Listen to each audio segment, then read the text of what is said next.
very closely, don't we? They make it look so easy, and as we watch them with green eyes and bristling skin, we're so jealous of them. We're jealous of the fact that they are out there flying, letting the wind carry them instead of being stuck on the ground. But we don't recognize the process that brought them to that freedom. We don't realize that they first had to go through seasons of birthing and crawling and cocooning too. Nobody is exempt. We just assume that they've always had wings and flown. There's one big difference between us and the flyers, and that is that they chose to fly. There are choices to make in these last two stages. We first have to choose to emerge from the cocoon, and then we have to choose to take a leap and just fly. The emerging and the flying requires everything different from us. It requires standing like we have never stood before. It requires stretching limbs that we never even knew existed. It requires putting into use all the new things born out of the process. And because it's so different and so unknown, it's so easy to avoid it completely and never fly. Flying brings freedom, but the freedom is not really in the flying. The freedom is in that first leap. God cannot make us fly. We have to choose it and then trust that we will.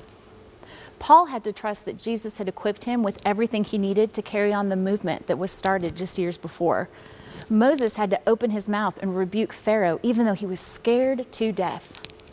It's frightening and it's fun and it's uncomfortable and exhilarating because we've not been this way before.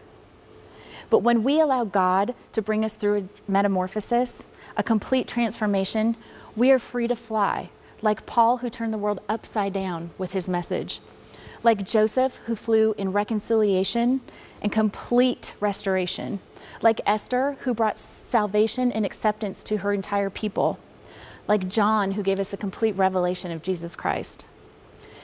As we fly in freedom and purpose, and we serve others in our flying.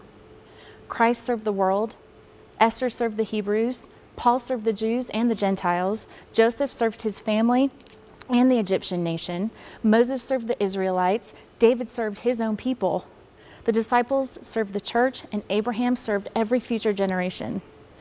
Who are you serving? If you think you're flying, check to see who you're serving. If you're not serving anyone, you're probably still cocooning. When we fly in confidence and assurance that the one who painted our wings has also painted the skies that we fly in.